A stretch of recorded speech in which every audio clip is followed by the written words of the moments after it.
How but can so the notion you guarantee that they're not they're going to be able to keep their doctor? Brett, you got to let me finish my answers. But sir, I know you don't like the filibuster. Well, I'm trying to answer your questions, and you keep on interrupting. So let me be clear.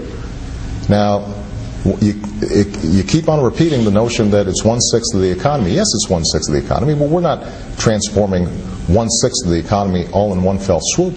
What we're saying is that for the vast majority of people who have health care, they're going to be able to keep it. But what we are saying is that we should have some basic protections from insurance company abuses, and that in order for us to do that, we are going to have to make some changes in the status quo that we've been debating for a year. This notion that this has been not transparent, that people don't know what's in the bill. Everybody knows what's in the bill. I sat for 7 hours. Mr. President, you couldn't tell me what the special deals are that are in or not today. I just told you what was. Is Connecticut in? Connecticut. What are you specifically referring to? $100 million for the hospital. Is Montana in for the asbestos program?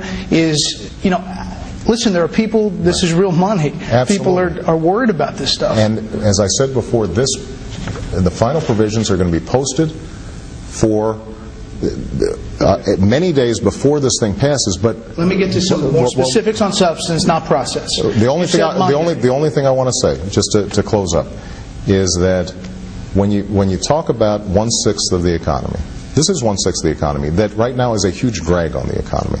Now, we can fix this in a way that is sensible, that is centrist. I have rejected a whole bunch of provisions that the left wanted that are they were very adamant about, because I thought it would be too disruptive to the system.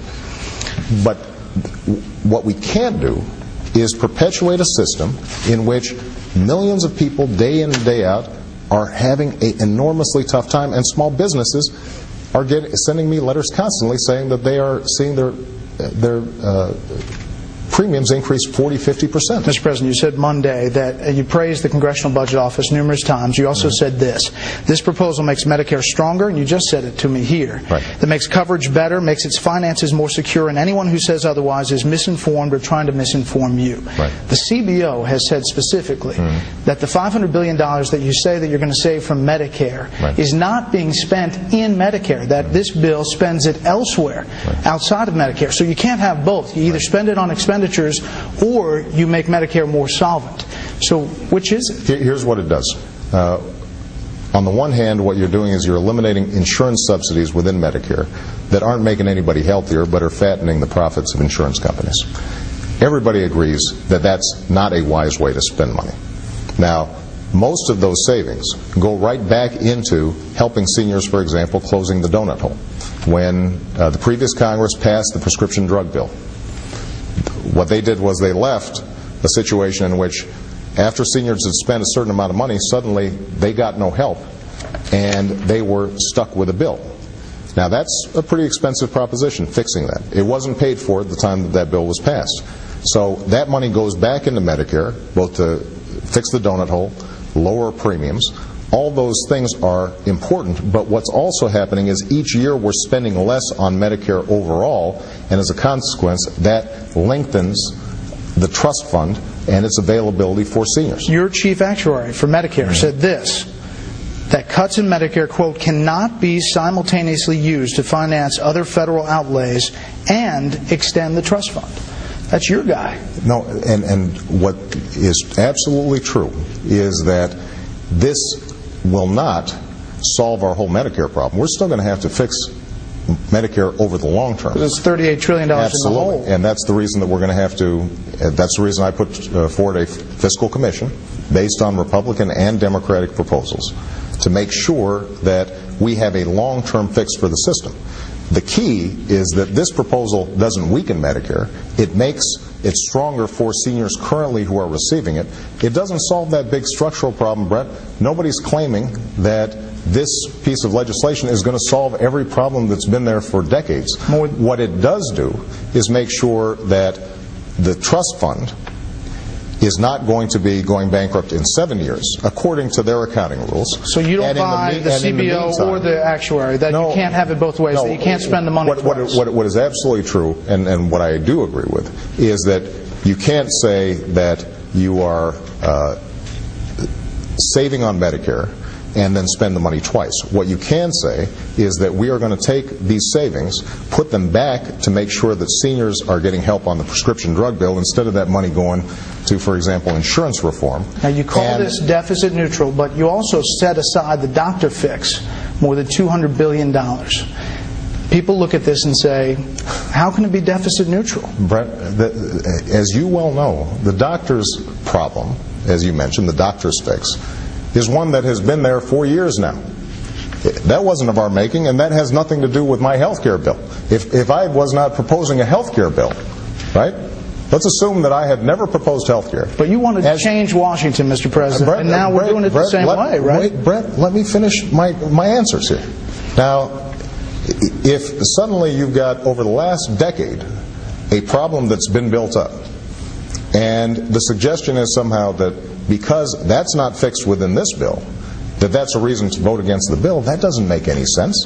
That's a problem that I inherited. That was a problem that should have been solved a long time ago. It's a problem that needs to be solved, but it's not created by my bill. And I don't think you would dispute that.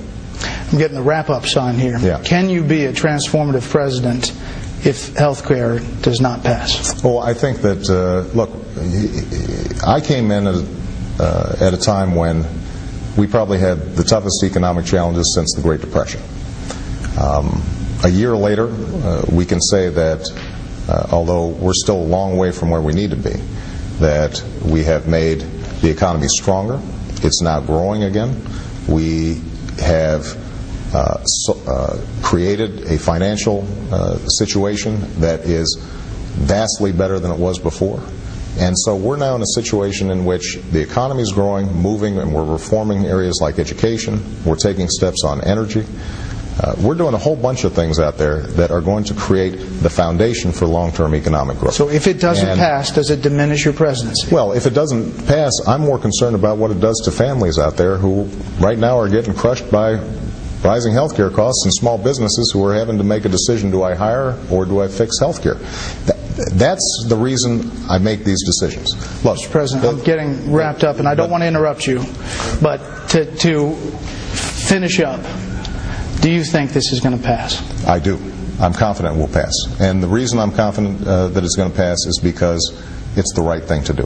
Look, on a whole host of these measures, whether it's health care, whether it was fixing the financial system, whether it was making sure that we passed a Recovery Act, I knew these things might not be popular, but I was absolutely positive that they were the right thing to do, and that over time we would be vindicated in having made those tough decisions. I think health care is exactly the same thing. You know, I've got a whole bunch of portraits of presidents around here, starting with Teddy Roosevelt, who tried to do this and didn't get it done. The reason that it needs to be done is not its effect on the presidency. It has to do with how it's going to affect ordinary people who right now are desperately in need of help. I apologize for interrupting you so much, sir. Okay, I was trying to get the most job. for our buck here. Thank you very much for your time. Thank you very much. I appreciate it. Thank you. We will be back later in the program with another chat with President Obama on a couple of other topics: Israel, Iran, and believe it or not, Tiger Woods. Coming up next, an update on the healthcare reform fight on Capitol Hill and analysis from Brit Hume in 3 minutes.